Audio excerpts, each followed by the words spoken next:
बहुत समय पहले ब्रज भूमि के एक छोटे से गांव में गोपाल नाम का एक सीधा सादा लड़का रहता था। घर में धन का अभाव था। माँ अक्सर बीमारी से जूझती रहती थी और पिता की आंखों में हर दिन चिंता साफ दिखाई देती थी। इन सब के बीच यदि किसी चीज से गोपाल का हौसला जीवित था तो वो था उसका भगवान श्री कृष्ण के प्रति अपार प्रेम।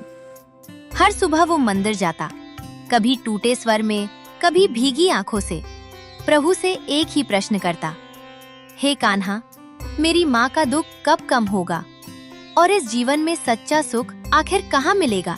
एक सुबह गोपाल ने मंदिर के आंगन में एक वृद्ध महिला को देखा जो बहुत श्रद्धा से तुलसी के पौधे पर जल चढ़ा रही थी। माई, आप रोज तुलसी पर जल चढ़ाती हैं, क्या सच में इससे भगवान प्रसन्न होते हैं? बेटा गोपाल, तुलसी केवल पौधा नहीं है, ये स्वयं भक्ति का स्वरूप है। पर इसका रहस्य वही समझ सकता है जो सच्चे मन से भगवान से पूछे। गोपाल का मन और भी व्याकुल हो उठा। उस रात गोपाल घर लौटा। घर में हमेशा की तरह अभाव था। माँ बिस्तर पर बीमार पड़ी थी और पिता चुपचाप बैठे किसी चिंता में डूबे हुए थे। घर का माहौल उदास था, जिसे देखकर गोपाल का मन और भी भारी हो गया। वो मन ही मन सोचता है, अगर मैं इतना बड़ा भक्त हूँ तो मेरे जीवन में दुख क्यों है? क्या मेरी भक्ति अधूरी है? आंखों में आंसू लिए गोपाल यमुना किनारे बैठ गया। हे श्री कृष्ण, यदि आप सच में मेरे हृदय की पुकार सुनते हैं तो आज मेरे संशय का अंत कर दीजिए।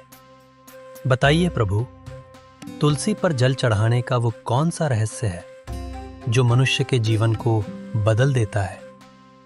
मैं इसे केवल जानना नहीं, अपने जीवन में उतारना चाहता हूँ, अपने हर श्वास के साथ अपनाना चाहता हूँ। तभी मंद प्रकाश फैला, बंसी की मधुर धुन गूंजी और सामने श्री कृष्ण प्रकट हो जाते हैं। श्री कृष्ण को सामने देखकर गोपाल आश्चर्यचकित हो गया। उसने प्रभु के सामने दोनों हाथ जोड़ लिए। तब श्री कृष्ण कहते हैं, गोपाल, तुमने बहुत सही प्रश्न किया है। तुलसी पर जल चढ़ाना केवल क्रिया नहीं, ये आत्मा की शुद्धि है। ये एक रहस्य है जिसे समझने से जीवन में भक्ति, सुख और शांति आती है। प्रभु, कृपा करके विस्तार से बताइए। गोपाल, प्राचीन काल में तुलसी माता एक महान पतिव्रता थी। उनकी भक्ति इतनी शक्तिशाली थी कि देवता भी नतमस्तक हो जाते थे। उनके त्याग और प्रेम से प्रसन्न होकर विष्णु ने उन्हें वरदान दिया, जहाँ तुलसी होगी वहाँ मैं स्वयं निवास करूंगा। गोपाल मंत्र मुग्ध होकर श्री कृष्ण को सुनता रहा। जब कोई भक्त तुलसी पर जल चढ़ाता है तो वो अपने अहंकार, क्रोध और नकारात्मकता को भी अर्पित करता है। जल जीवन का प्रतीक है, तुलसी भक्ति का प्रतीक है और दोनों का मिलन मोक्ष का मार्ग है। तो प्रभु, क्या बिना भक्ति के जल चढ़ाना व्यर्थ है? हाँ गोपाल, यदि मन शुद्ध न हो तो जल केवल पानी है, पर यदि मन प्रेम से भरा हो तो एक बूंद भी मुझे प्राप्त हो जाती है। ब्रह्म मुहूर्त या संध्या समय स्वच्छ जल, शांत मन और सच्चे भाव से जब कोई तुलसी को जल अर्पित करता है तो उसके घर से दरिद्रता दूर होती है और मन को शांति मिलती है। अगले दिन से गोपाल ने नियम बनाया। हर सुबह तुलसी को जल चढ़ाता और हर बार कहता, हे कृष्ण, मेरा अहंकार स्वीकार कीजिए, मुझे सच्चा भक्त बनाइए। धीरे धीरे उसका मन शांत होने लगा। घर में सुख लौट आया। माँ की तबीयत भी सुधरने लगी। गोपाल को देख गांव वाले भी तुलसी पूजा करने लगे। गांव वाले आपस में बात करते हैं, आज हमारे घर में शांति है, कलह कम हो गई है, मन हल्का लगता है। तभी अचानक चारों ओर सन्नाटा छा गया। हवा थम सी गई और आकाश से एक मधुर आकाशवाणी गूंज उठी। वो श्री कृष्ण की वाणी थी। याद रखना गोपाल, जहाँ तुलसी है वहाँ मैं हूँ और जहाँ मैं हूँ वहाँ भय नहीं, केवल प्रेम है। और इस प्रकार तुलसी पर जल चढ़ाने का रहस्य एक कर्म नहीं बल्कि भक्ति की पहचान बन गया। आज मुझे सच्चा बोध हुआ प्रभु, हम तुलसी को केवल जल नहीं चढ़ाते, हम अपना हृदय अर्पित करते हैं। अगर आपको हमारा वीडियो पसंद आया तो प्लीज इसे लाइक करें, सब्सक्राइब करें और बेल आइकन दबाएं। सेठ गिरधारी लाल को अपनी अमीरी का बहुत घमंड था। इसी वजह से वो अपने रुपए पैसे पर बहुत घमंड करता था। सेठ गिरधारी लाल की एक बुरी आदत थी। वो दान पुण्य करता तो ढिंडोरा पीटकर। अरे रामू, तूने बड़े बड़े मंदिरों और आश्रमों के महापंडित और पुजारी मकर संक्रांति के खिचड़ी भोग के लिए बुला लिए है ना? कोई रह न जाए। आसपास के सभी गांव के बड़े बड़े पंडितों और ऋषि मुनियों को मैं चाहता हूं खिचड़ी की दावत मिले। और खिचड़ी बढ़िया शुद्ध देसी घी की अधिक मात्रा में ही बनवाना। कोई भी सेठ, साहूकार, पंडित, ब्राह्मण बिना तृप्त हुए नहीं जाने चाहिए। जी मालिक। और हाँ, सभी नौकरों को बोल दो कि खिचड़ी बनाने का काम शुरू कर दे।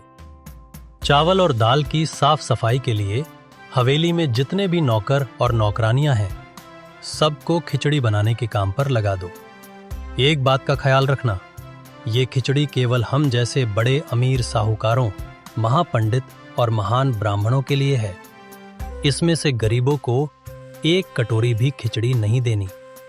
सबको द्वार से भगा देना। जी मालिक। सेठ गिरधारी लाल ने अपनी हवेली के सभी दास दासियों को खिचड़ी बनाने के काम पर लगा दिया। मकर संक्रांति का दिन आया और सभी दास दासी खिचड़ी बनाने के काम पर लग गए। अधिक मात्रा में बड़े बड़े पतीले में खिचड़ी बनाई जाने लगी। मेहमान भी आने शुरू हो गए। बहुत अच्छी व्यवस्था है गिरधारी लाल जी, आप बहुत शुभ कार्य कर रहे हैं। मकर संक्रांति पर खिचड़ी खिलाने से बहुत पुण्य प्राप्त होता है। भगवान भी अति प्रसन्न होते हैं। वो तो होना ही है पुजारी जी। मैं तो भगवान को खुश रखने के लिए अक्सर ही दान पुण्य करता रहता हूँ। तभी तो आप सभी महान लोगों को मैंने आज मकर संक्रांति पर भोजन के लिए बुलाया है। बस कुछ ही देर में खिचड़ी तैयार हो जाएगी। अरे मदन, खिचड़ी तैयार होने में कितना समय है? बस मालिक बनने ही वाली है। मालिक, गांव के कुछ गरीब लोग भी खिचड़ी मांग रहे हैं। सेठ जी, आज मकर संक्रांति का पर्व है। मैं और मेरे बच्चों ने 2 दिन से कुछ नहीं खाया। कुछ खाने को दे दो, बड़ी कृपा होगी। भगवान आपका भला करेंगे। खिचड़ी तैयार नहीं हुई कि खुशबू तुम जैसे भिखारियों तक पहुंच गई। जाओ यहां से दफा हो जाओ, किसी के लिए कुछ नहीं है। मदन, हवेली का दरवाजा बंद कर दे। कोई भी गरीब भिखारी हवेली में नहीं आना चाहिए, नहीं तो शिव पार्वती की पूजा में विघ्न पड़ेगा। मैं पंडित जी के साथ भगवान शिव और माता पार्वती की पूजा प्रारंभ कर रहा हूँ। उन्हें भोग लगाने के पश्चात सभी खिचड़ी का भोजन करेंगे। सेठ गिरधारी लाल ने गरीब भिखारी को दुत्कार दिया। कुछ देर बाद खिचड़ी तैयार हो गई। सेठ गिरधारी लाल भगवान शिव और माता पार्वती की पूजा करके उन्हें खिचड़ी का भोग लगाता है। तभी राम प्रसाद के द्वार पर 2 पति पत्नी आते हैं। उनके हाथों में 2 कटोरे थे। वे द्वार पर खड़े नौकर से कुछ कह रहे थे। अरे सेठ जी ने इतनी खिचड़ी बनवाई ही नहीं जो हमारा ये कटोरा भर दे। पूछ लो चाहे अपने सेठ जी से। सुनिए, रहने दीजिए। कहीं ऐसा ना हो हमारा कटोरा देखकर इनके सेठ जी घबरा जाएं, क्योंकि उनमें इतना साहस ही नहीं कि हमारे कटोरे में खिचड़ी भर सके। द्वार पर बात करते हुए सेठ गिरधारी लाल अपने नौकर को देख लेता है। क्या हुआ रामू? कौन है ये दोनों?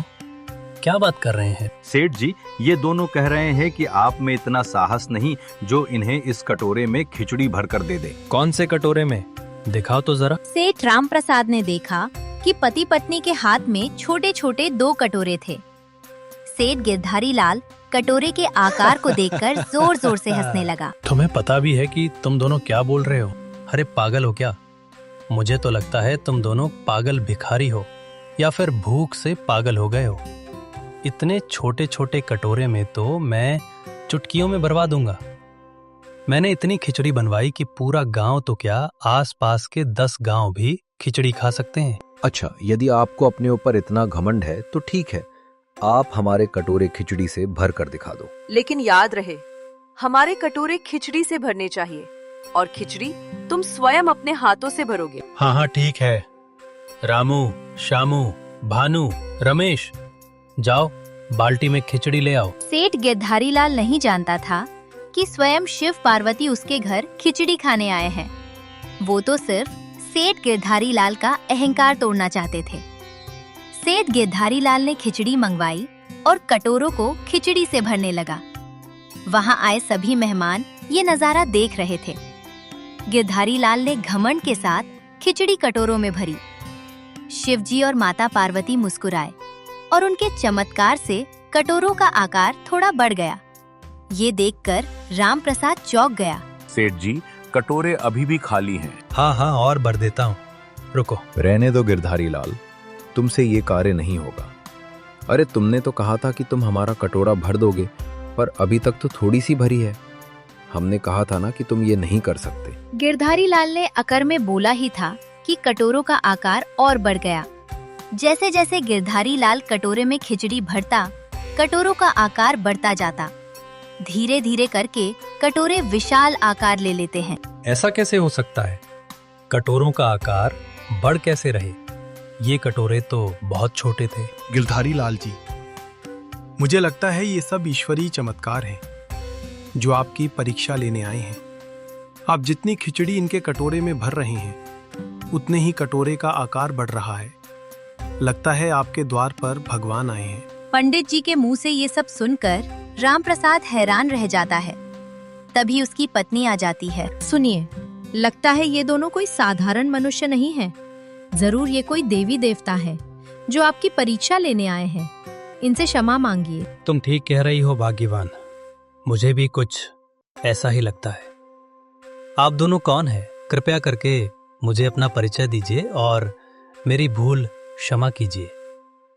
मैं आपसे विनती करता हूँ, अपने साक्षात रूप में आइए। गिरधारी लाल की प्रार्थना पर भगवान शिव और माता पार्वती अपने साक्षात रूप में आते हैं।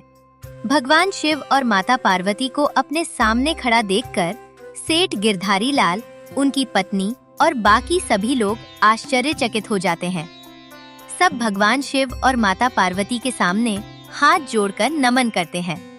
राम प्रसाद और उसकी पत्नी शीश झुकाकर भगवान शिव और माता पार्वती के चरणों में प्रणाम करते हैं। प्रभु, मुझे क्षमा कर दीजिए, मुझसे बहुत बड़ी भूल हो गई।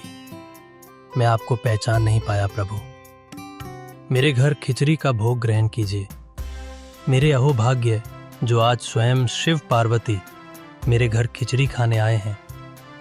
मेरे तो भाग्य खुल गए। गिरधारी लाल, हम तुम्हारे घर मकर संक्रांति की खिचड़ी का भोग अवश्य ग्रहण करेंगे, किंतु उससे पहले तुम्हें सभी गांव वालों को भी खिचड़ी की दावत पर बुलाना होगा। इसमें अमीर और गरीब प्राणियों में अंतर नहीं होना चाहिए। मकर संक्रांति की खिचड़ी का ऐसा भंडार होना चाहिए जहां पर अमीर गरीब सब मिलकर भोजन करे, तभी हमें प्रसन्नता होगी। भगवान शिव और माता पार्वती अपने भक्तों के साथ मिलकर खिचड़ी खाते हैं। आज उनके साथ सभी भक्त खिचड़ी खा रहे थे। अमीर गरीब सब एक साथ बैठे थे। गिरधारी लाल का अहंकार दूर करने के पश्चात भगवान शिव और माता पार्वती वहां से अंतर्ध्यान हो जाते हैं। कहते हैं, मकर संक्रांति का त्योहार बहुत ही पावन होता है। इस दिन दान पुण्य करने से भगवान हम पर बहुत प्रसन्न होते हैं। इसलिए हमें हर वर्ष अपनी इच्छा और सामर्थ्य के अनुसार दान पुण्य अवश्य करना चाहिए, जिससे ईश्वर हम पर प्रसन्न होते हैं और हम पर सदैव उनकी कृपा बनी रहती है। अगर आपको हमारा वीडियो पसंद आया तो प्लीज इसे लाइक करें, सब्सक्राइब करें और बेल आइकन दबाएं।